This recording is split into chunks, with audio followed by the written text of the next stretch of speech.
Notre nouveau Premier ministre sera vraisemblablement Bernard Cazeneuve. Est-ce que c'est bien ou est-ce que c'est pas bien?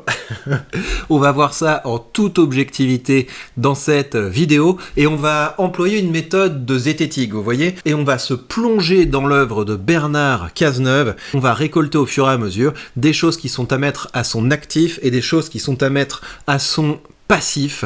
Donc c'est une méthode tout à fait rigoureuse parce que si je m'en tiens à mon sentiment de base, pour moi c'est une calamité communiste de plus dans un pays communiste. Mais comme j'essaie sur cette chaîne de redonner ces lettres de noblesse au métier de journaliste, je ne vais pas m'en tenir à mon idéologie, je vais faire une analyse objective et scientifique. Alors pourquoi est-ce qu'on parle de ça? Vous avez Le Monde qui a lancé un live, Emmanuel Macron rencontrera Bernard Cazeneuve lundi matin, donc il va probablement lui proposer. Après il peut refuser, hein. Bernard peut lui dire non écoute Emmanuel, tu te débrouilles avec ce que t'as créé, ne me mêle pas à ça.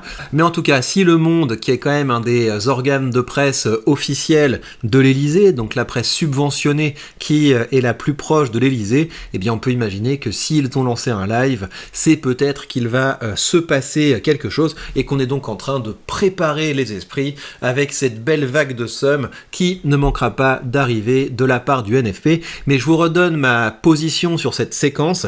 Je trouve ça très désagréable pour les Français de valeur d'être rentrés dans cette séquence où il y avait un truc nouveau, vous voyez, parce que la victoire de Bardella aux élections européennes, c'est sympa, on s'est dit, bah voilà, il y a le centre-gauche qui commence à prendre des couleurs, donc dans un pays où on est habitué à voir le pouvoir se disputer entre l'extrême-gauche et l'ultra-gauche, il y a ce parti de centre-gauche, le RN qui arrive, donc pourquoi pas, ça peut être un peu rigolo, et rien du tout, on retourne dans ce débat perpétuel entre l'ultra-gauche et l'extrême-gauche sur qui va pouvoir le mieux taxer les Français, quelles nouvelles idées on va avoir pour taxer les Français afin de maintenir ce système clientéliste dont je vous rappelle le principe. L'objectif c'est de faire payer aux Français les intérêts cumulés négatifs du communisme, à savoir on crée une caste de plus en plus large d'inactifs et d'inutiles, on en produit grâce aux facs de sociaux, grâce aux facs de lettres, grâce aux facs de je sais pas quoi, d'études de genre, donc on produit comme ça des castes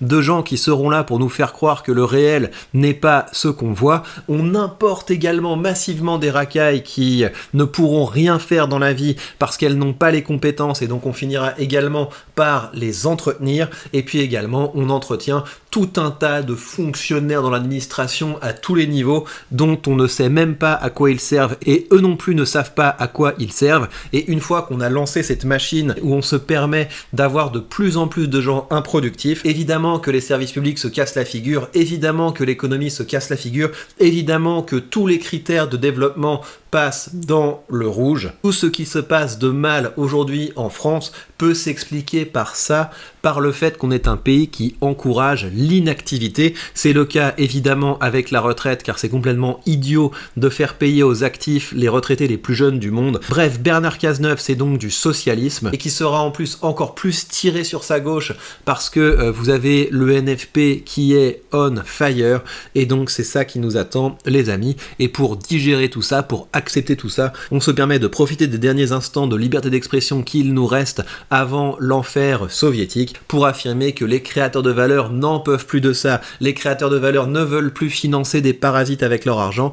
Les créateurs de valeur ne veulent plus importer des racailles agressives. Et quand je vous dis ça, ce ne sont pas des élucubrations. Nous avons un état profond d'extrême gauche qui nous pourrit la vie. Le dernier exemple de ça, c'est cette triste affaire d'une racaille qui a tué une petite fille en faisant des roues arrière. Eh bien, la racaille est déjà sortie de garde à vue, est déjà libérée, est déjà relaxée. C'est-à-dire que vous avez cette justice d'extrême gauche qui a envie de mettre toujours plus de racailles dans la rue. Pourquoi? Parce que ça fait plus de problèmes sociaux, et qui dit problèmes sociaux dit rhétorique de gauche qui nous raconte qu'on va taxer Pierre et Jean-François, parce que la seule manière de régler les problèmes sociaux, c'est évidemment d'arroser tout ça avec de l'argent public. Bref, on va se retrouver avec Bernard Cazeneuve et il est temps de faire le bilan objectif et scientifique. Alors première chose, je suis désolé, je suis obligé de faire ça, on doit mettre à son passif sa tête de gland, voilà.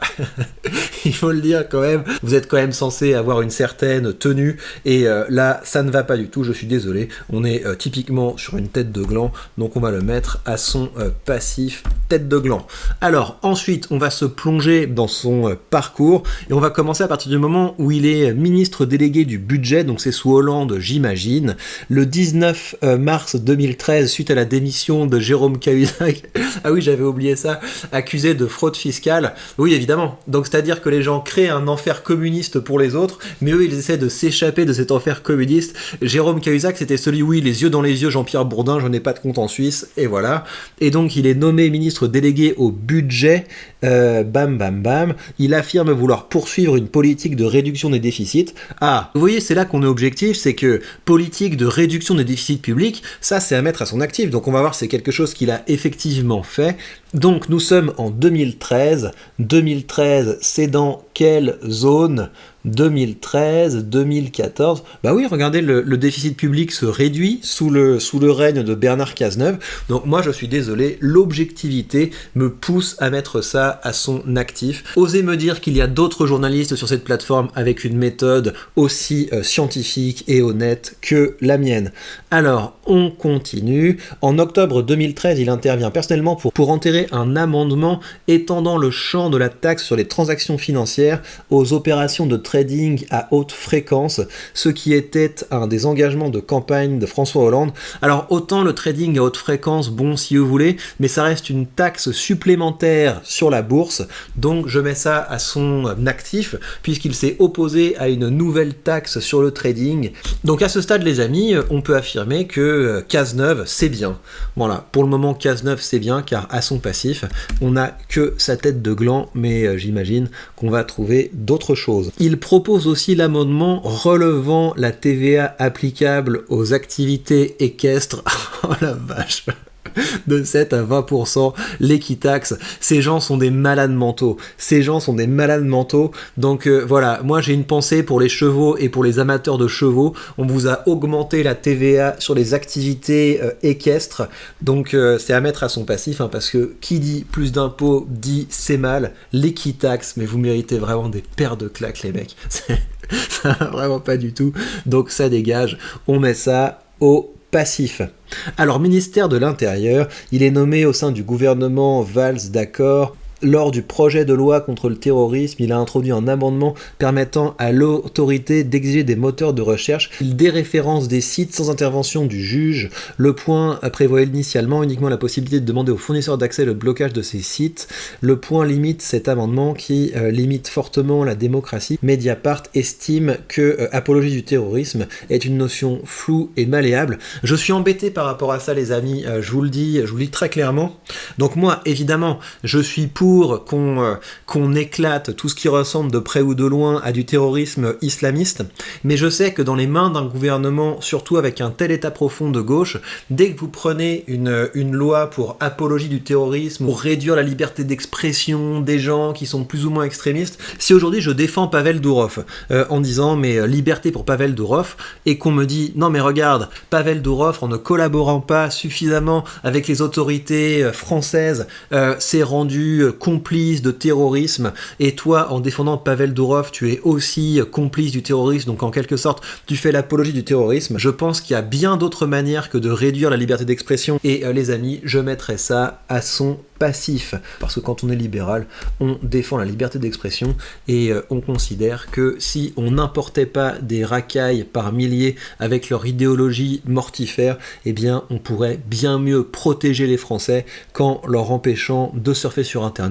Et par ailleurs, savoir ce que les terroristes ont dans la tête, ça permet peut-être de les infiltrer. Donc voilà, dites-moi ce que vous en pensez, moi je mets quand même ça à son passif. En 2015, il propose une réforme des droits des étrangers. En 2016, il précise les conditions d'accueil des migrants et sans-abri. Le communiqué qui nie la notion d'immigration illégale, créé le 25 février dernier à l'initiative de Bernard Cazeneuve, ministre de l'Intérieur, blablabla. La prise en charge permet aux personnes migrantes sans-abri de bénéficier d'un temps de répit et d'engager une démarche de demande, permet également d'avoir une offre de soins adaptée.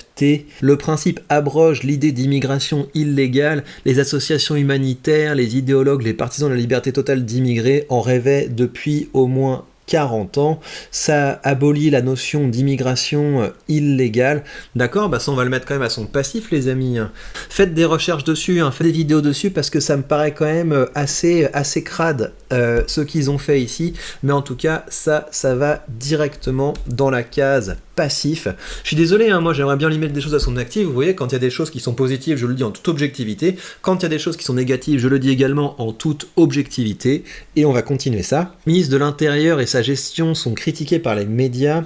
Quelques jours après l'attentat, Libération publie une enquête dans laquelle des journalistes affirment que contrairement à ce qu'a affirmé le ministre de l'Intérieur, l'entrée du périmètre de la promenade des Anglais n'était pas protégée par la police nationale le 14 juillet au soir, donc ça on va le mettre à son passif, parce que ça va bien de dire oui nous prenons toutes les mesures nécessaires contre le terrorisme, et puis quand il y a un événement comme ça on le protège pas et on protège pas la vie des Français. T'es ministre de l'Intérieur, mon pote, c'est de ta faute. Il est à l'origine de la loi dite sécurité publique qui rend notamment plus flexibles les conditions posées pour ouvrir le feu sur un automobiliste en cas de refus d'obtempérer. Une étude publiée par 3 chercheurs indique que 5 fois plus de personnes ont été tuées par des tirs policiers visant des véhicules en mouvement entre 2017 par comparaison à la période précédente. Donc loi publique sécurité, on va le mettre à son actif, parce que quand une personne veut jouer avec la vie des autres, eh bien il faut, s'il n'y a pas d'autre moyen, la mettre hors d'état de nuire avant qu'elle nuise. Qu'est-ce qu'ils nous disent de plus dans le live?